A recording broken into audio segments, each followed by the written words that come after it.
Bonjour mes délicieux co-créateurs, c'est Lilou, je suis à Toulouse aujourd'hui avec le docteur Jean-Jacques Charbonnier qui est auteur et réanimateur, anesthésiste réanimateur, c'est ça?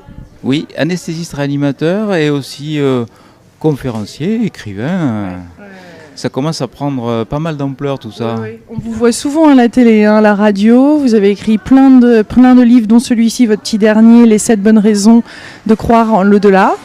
Donc Guy Trédaniel, les éditions Trédaniel, une fois de plus, qui édite tous ces beaux ouvrages quand même qui sont importants à diffuser cette information. C'est primordial, particulièrement en ce moment, et des témoignages comme le vôtre de la vie au-delà de la mort, d'une formation scientifique. Vous témoignez d'histoire, c'est ça, de raisons de croire qu'il y a autre chose après la mort. Oui, je crois qu'il est grand temps de secouer le cocotier de la pensée matérialiste, et qui est dominante et qui intoxique même le monde scientifique. Donc je crois qu'il est grand temps que des éditeurs aussi courageux que Guy Trédaniel, qui publie des livres quand même à risque, s'expriment à travers ses auteurs. Donc moi je ne suis qu'un maillon, je suis là pour transmettre les témoignages, qui en fait sont les plus importants. L'essentiel, c'est quoi? C'est mes plus grands professeurs, c'est pas les professeurs d'université, ce sont ceux qui ont vécu ces expériences donc de mort clinique, de mort provisoire. Alors, ça m'intéresse beaucoup d'en parler pour plein de raisons. Et surtout venant de vous, je sais que c'est très très courageux pour vous de to come out, comme on dit aux États-Unis, d'en parler devant vos collègues. Comment c'est reçu tout ça dans la clinique? C'est pas courageux parce que pour être courageux, il faudrait affronter une peur. Et il se trouve que je n'ai pas peur. Voilà. Donc je suis pas courageux. Je serais beaucoup plus mal à l'aise de ne pas en parler de tout ça. Parce que ce sont des choses qui sont tellement évidentes qui continuent à être difficiles à communiquer. Donc moi je fais ça de façon naturelle. Mes collègues de travail, des chirurgiens qui sont avec moi, les infirmières savent ce que je fais, m'aident aussi. Il n'est pas rare qu'un chirurgien me dise « Tiens, va chambre 18, là, il y en a encore un qui a eu une expérience par une anesthésie, il est sorti de son corps, il a vu ce qui se passait, il est allé voyager dans un autre bloc. » Bon, voilà. Donc tous ces témoignages qui avant étaient occultés, il y avait l'omerta là-dessus, actuellement donc commencent à être connus grâce à cette levée de voile devant tous ces témoignages qui avant étaient complètement occultés. Oui, il l'était, oui, par peur, parce qu'il y en a eu de nombreux témoignages depuis. Oui, bien sûr. On a vraiment l'impression, même quand on lit ces récits de mythologie, qu'ils ont toujours existé, le mythe d'Air de Platon, etc. Donc on voit bien que tous ces témoignages existent depuis que l'homme est homme, et il y avait simplement une difficulté, à partir de ce siècle surtout, de communiquer sur ces expériences de mort provisoire.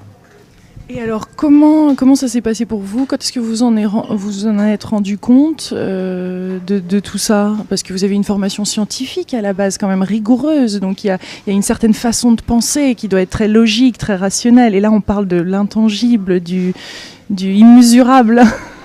Oui, c'est vrai. Il faut bien reconnaître une chose. J'étais, je dirais, un abruti intégral. Mais vraiment. À la fin de mes études universitaires, j'étais sûr que nous étions voués au néant une fois la mort arrivée. Et j'ai eu une expérience extraordinaire, personnelle, qui a bouleversé ma vie. Donc je suis devenu de l'abruti intégral, mais au sens étymologique, c'est-à-dire abruti par des études universitaires longues et compliquées, qui vous disent que ça fonctionne comme ça et pas autrement. J'ai eu cette expérience en SAMU. Ensuite, j'ai commencé à m'intéresser à la médiumnité, donc de l'abruti intégral, je suis devenu abruti moyen. Et puis ensuite, j'ai essayé de comprendre comment les choses fonctionnaient. Je ne comprends toujours pas, mais au moins, je m'interroge. Et le seul fait de s'interroger, je dirais, ça dénote une certaine ouverture d'esprit qui est salvatrice dans notre mode occidental, qui est comme ça, qui est ancré dans la pensée matérialiste. Alors cette expérience en SAMU, en 2 mots, je me trouvais donc faisant des études en fin d'études pour devenir médecin généraliste. Je me trouvais donc sur un accident grave. avec un blessé qui était coincé dans sa voiture, qui était donc incarcéré, on dit comme ça, jusqu'à la partie inférieure de son thorax. Et là, il fallait absolument que je le perfuse pour éviter l'arrêt cardiaque. Et du fait de mon incompétence, de mon inexpérience, je ne suis pas arrivé à le perfuser. Donc malheureusement est arrivé ce qui devait arriver, c'est-à-dire il est mort sous mes yeux. Et là, j'ai vu sa pupille qui se dilatait, comme le fait une tache d'encre sur un buvard, c'est tout doucement la vie qui s'échappe. Une étincelle de vie qui part, et surtout j'ai physiquement senti une présence qui partait de ce corps par le haut de son crâne et qui m'a frôlé le visage sur la droite. Et c'était une présence qui était vivante et joyeuse. Alors, c'est une expérience, on appelle ça maintenant les expériences de mort partagée, Raymond Moody en parle. Et moi, à ce moment-là, j'ai repensé à ce livre de Raymond Moody, La vie après la vie, où les gens disaient être sortis de leur corps, la plupart du temps par le haut de leur crâne. Et j'ai dit, mais c'est ça, nous sommes un esprit incarné dans un corps, et au moment de la mort, cet esprit continue à vivre. Et ça, je l'ai ressenti en tant que témoin de la mort. Et beaucoup de témoignages après me sont parvenus, du moment que je me suis intéressé à ce sujet, de soignants qui ont vu des fumées s'échapper du corps au moment de la mort, qui ont senti aussi, comme je l'ai ressenti, des présences vivantes quitter le corps au moment de la mort. Tous ces ressentis ne sont pas le fait d'hallucination, parce que le cerveau des témoins est tout à fait bien oxygéné, il n'y a pas de problème. Comme on pouvait le dire pour les expériences de mort provisoire, on disait tout ça c'est un manque d'oxygène au cerveau, c'est le catabolisme, etc. Là, ça ne tient pas. Là, les témoins sont là, les gens... Ils sont nombreux. Ils sont nombreux. Alors les témoins qui ont vécu l'expérience de mort provisoire sont très nombreux. Il y aurait 4% de la population occidentale qui aurait vécu ça, c'est considérable. Ça fait 12,5 millions d'Américains, ça fait 2,8 millions de Français, enfin, c'est beaucoup, on ne peut plus nier cette expérience-là. Et aujourd'hui, on doit être capable, nous, en tant qu'anesthésistes, en tant que réanimateurs, en tant que praticiens, en étant au chevet de patients qui se réveillent, de pouvoir recueillir les témoignages, c'est-à-dire de pouvoir... analyser de façon scientifique et de façon rationnelle, sans du tout avoir une arrière-pensée que tout ça, ce sont des hallucinations, tous ces gens qui vivent ces expériences. Parce que rien de plus terrible pour quelqu'un qui a vécu ça, qui devient l'expérience de sa vie, de ne pas pouvoir le communiquer à l'autre. Et ça, il faut qu'on puisse le faire, nous, les soignants, les infirmiers, les personnes qui sont tout autour de ces gens qui se réveillent d'anesthésie générale, comme ici, ou alors de coma ou de mort provisoire. Donc je suppose qu'au fur et à mesure, vous êtes passé d'une science matérialiste à une science à la physique quantique, en fait. Vous êtes de plus en plus intéressé à ça, forcément. Force est de constater que la pensée matérialiste vole en éclats devant tous ces témoignages. Parce qu'on a maintenant la preuve bien scientifique que lorsque le cerveau s'arrête de fonctionner, on a une conscience. Et il se trouve que cette conscience est encore plus performante que lorsqu'on est éveillé, avec notre état normal. Donc, en fait, notre cerveau se comporterait comme un filtre de conscience.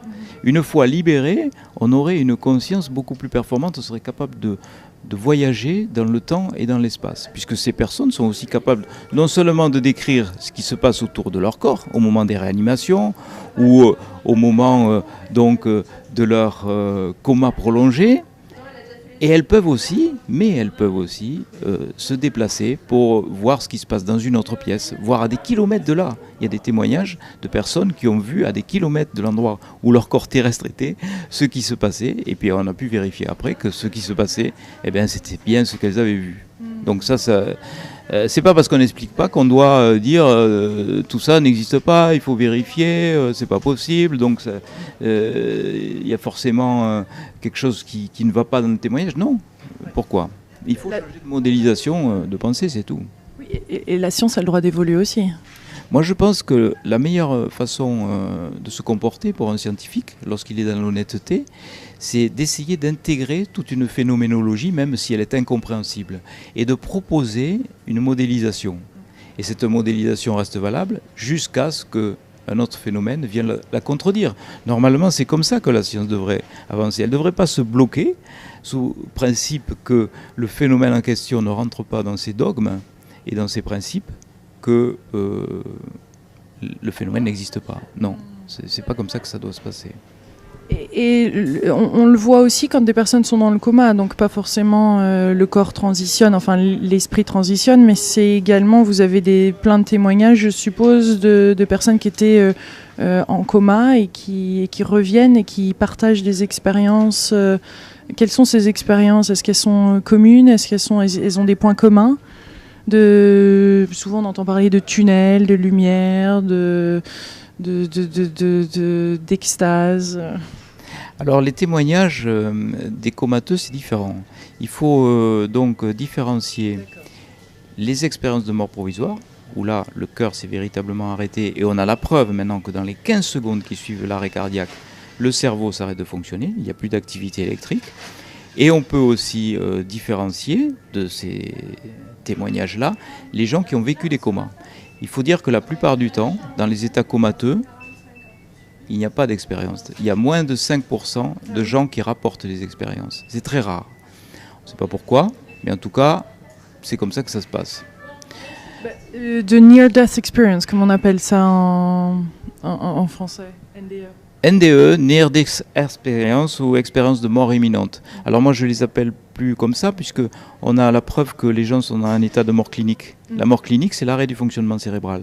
On sait que dans les 15 secondes qui suivent l'arrêt cardiaque, le cerveau s'arrête. Donc toutes les personnes qui sont revenues d'un arrêt cardiaque n'étaient pas proches de la mort. Elles étaient en état de mort clinique. Elles sont revenues de la mort et dans 18 à 20% des cas, elles nous racontent ce qui s'est passé. Dans 20%, selon mon étude, dans 18% d'après celle de Pien van Lomen, elles nous racontent ce qui s'est passé. Racontez-nous ce qui s'est passé. Alors, ce qui s'est passé, c'est toujours à peu près la même séquence événementielle. Les personnes sortent de leur corps, elles voient ce qui se passe autour d'elles, même à distance de leur corps. Et là, on a l'impression qu'elles quittent le mental, qu'elles quittent la conscience analytique, qu'elles ne soient plus capables de dire où elles se situent exactement dans le temps et dans l'espace. Elles passent dans un tunnel et elles sont complètement dans la conscience intuitive, celle qui nous relie à nos capacités extrasensorielles. C'est-à-dire qu'elles sont capables de prémonition, d'intuition, de télépathie. Elles sont capables aussi d'avoir des visualisations divines. Elles vont dans un tunnel. Ça, c'est pour les religieux, non? Des personnes qui sont religieuses? Oui. Alors, c'est plus de la spiritualité que dans la religion, je dirais. D'ailleurs, les personnes qui reviennent de ces expériences-là disent ça. Elles disent que je suis plus spirituel que religieux. Et vous entendez quoi par ça? Parce que j'aime bien définir le mot spirituel, parce qu'on entend plusieurs choses. Il y a une petite connotation assez négative quand même en France là-dessus. Sur la spiritualité? Oui. C'est un petit peu le sac... C'est une connexion plus large que... Je dirais que... la spiritualité, à l'inverse des religions ou des sectes ou des groupes à pensée unique dogmatique, n'a pas besoin justement de dogmes, n'a pas besoin de règles sociales, n'a pas besoin de hiérarchie.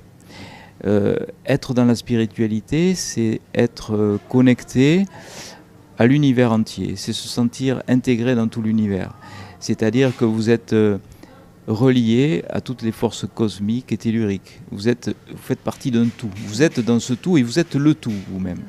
Donc à partir de ce moment-là où vous êtes déconnecté de votre conscience analytique, vous êtes dans cet univers-là. Vous êtes dans la conscience intuitive. Et vous êtes capable de recevoir toutes les informations. Donc ces personnes qui reviennent se sentent... vivent plus selon ça en fait. Elles ont moins de limites dans leur vie. Après, elles vivent quelque chose qui les a tellement, je suppose, grandi ou étiré. Exactement, c'est ça. Elles ont eu la notion de l'expansion de leur conscience. Et après, elles sont dans une conscience beaucoup plus étriquée lorsqu'elles reviennent ensuite dans le corps, avec une terrible nostalgie de ce moment-là. Un d'entre eux me dit je sais que j'ai su, je ne sais plus rien. Mais il savait qu'il avait su quand il était dans la lumière. Quand ils sont dans la lumière divine, quand ils sont donc avec les êtres chers qui viennent les accueillir, avec des guides spirituels, avec quelquefois des divinités aussi, qui leur disent non, c'est pas le moment, il faut revenir. Et là, ils sont terriblement nostalgiques. Alors c'est un petit peu vexant pour nous, parce que nous, on est très tristes de voir nos proches partir. on est très triste de les voir aller vers la mort. On pense que c'est terminé la plupart du temps, on pense qu'il n'y a plus rien, qu'on n'aura plus de contact, alors qu'on voit maintenant que des contacts sont possibles avec des disparus. Mais en fait, ça c'est une autre thématique, les contacts médiumniques.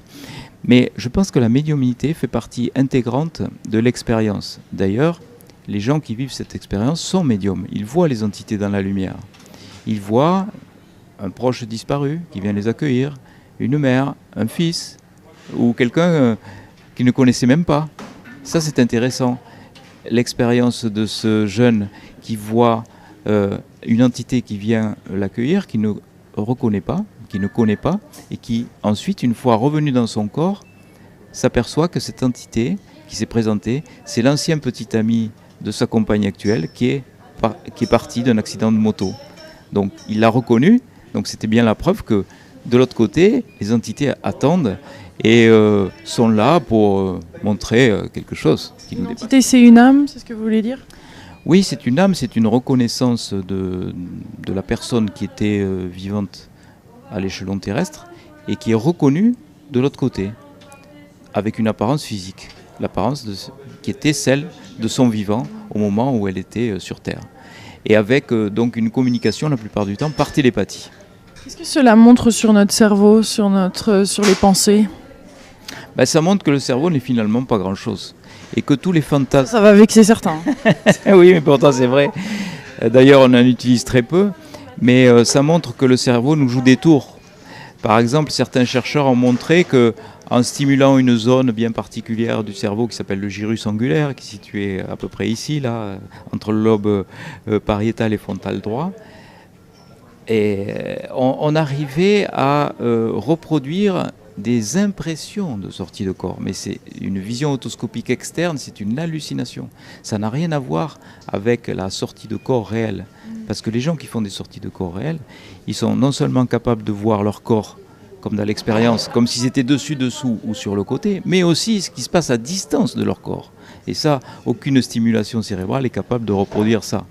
On peut vous stimuler par exemple une zone bien précise du cerveau et vous pouvez avoir l'impression qu'on vous touche la pulpe de l'index droit par exemple. Je dis n'importe quoi, mais c'est vrai. Donc notre cerveau nous joue des tours.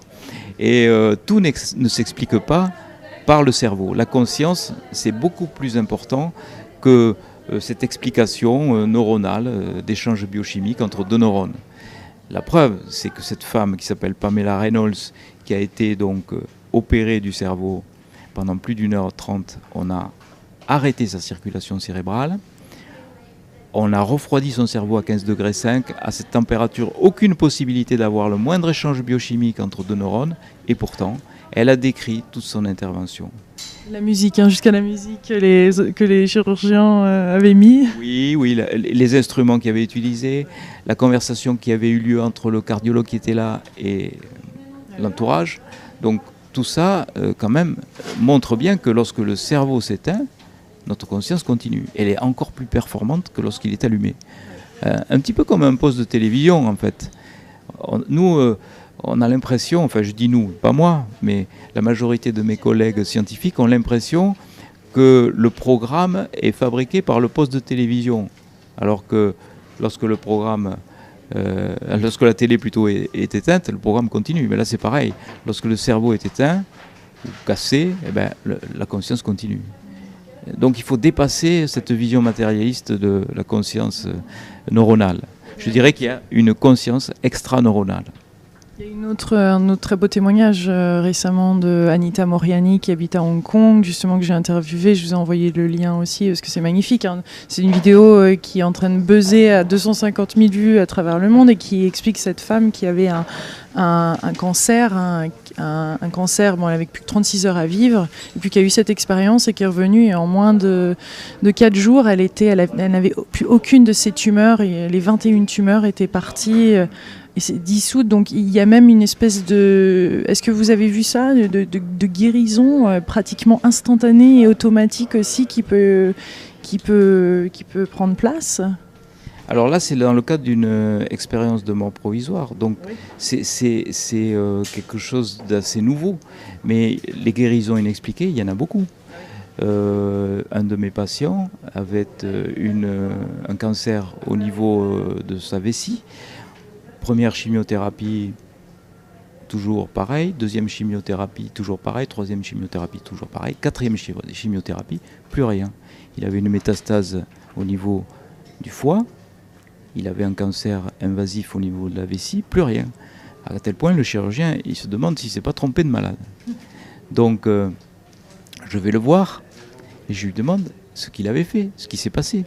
Et il me dit, je savais que j'allais guérir. Il était dans le positif. Je priais tous les jours. Mais je ne priais pas pour moi, je priais pour les autres. Et puis, il y a une chose que je ne faisais jamais. Et je crois que c'est ça qui m'a rendu malade. Je n'écoutais jamais le 20h. Je n'écoutais pas les informations à la télévision. Je crois que c'est ça qui rend malade. Mais bon, il avait trouvé un moyen de se soigner par la spiritualité, par la psyché. Donc il semblerait que la psyché est capable de nous rendre malades, mais aussi de nous guérir, à condition de savoir l'exploiter aussi. Donc, faut qu'on apprenne, je trouve, à l'utiliser et à ouvrir ce potentiel, parce qu'on en a tellement plus que ce qu'on imagine. Et il y a tellement une plus grande intelligence aussi, il me semble, que nous-mêmes. Des fois, on est un peu arrogant de penser savoir. Oui, oui, absolument. On a un manque d'humilité. Surtout nous, les médecins, je dirais, les réanimateurs, les chirurgiens. J'ai discuté avec un chirurgien, il me dit, tu sais, moi, la maladie, c'est quoi ?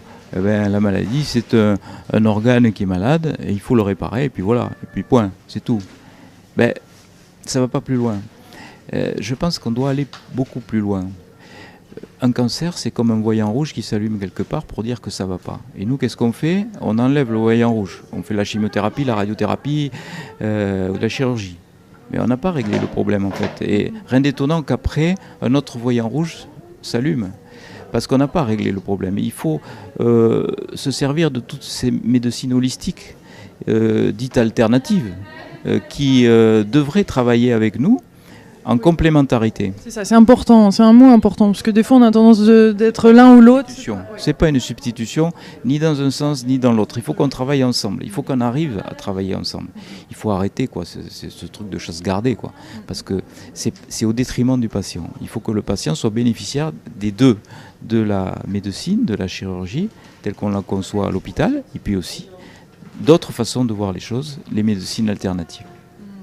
Super. Qu'est-ce que vous voudriez, 7 bonnes raisons de croire en l'au-delà ? Oui. Dites-nous-en quelques autres. Est-ce qu'il y en a d'autres 7 bonnes raisons de croire en l'au-delà. J'ai écrit ce livre parce qu'il correspond en fait à une demande. À la fin de mes conférences, des gens venaient me voir et me disaient ouais docteur, j'aimerais acheter un livre pour des gens, enfin pour une personne en particulier, c'est un conjoint ou une maman, ou quelqu'un qui n'est pas du tout ouvert à ces choses-là, et j'aimerais un livre qui soit simple, qui n'ait pas trop de termes scientifiques ni médicaux. Et ce livre n'était pas fait.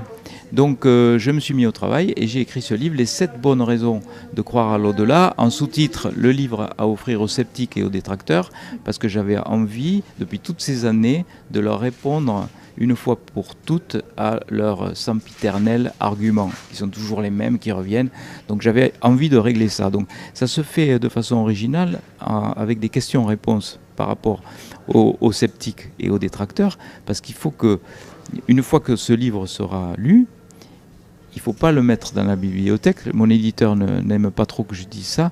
Il faut le donner à quelqu'un. Voilà, ça fait moins vendre de livres, mais ça fait rien. Moi, ce qui est important pour moi, c'est que les idées soient diffusées le plus largement possible. C'est pour ça que mes conférences sont toujours... je refuse jamais qu'on les filme ou quoi que ce soit. Je ne suis pas du tout dans le business. Je veux que les idées soient diffusées le plus largement possible. Et moi, je ne suis qu'un maillon de la chaîne, en fait.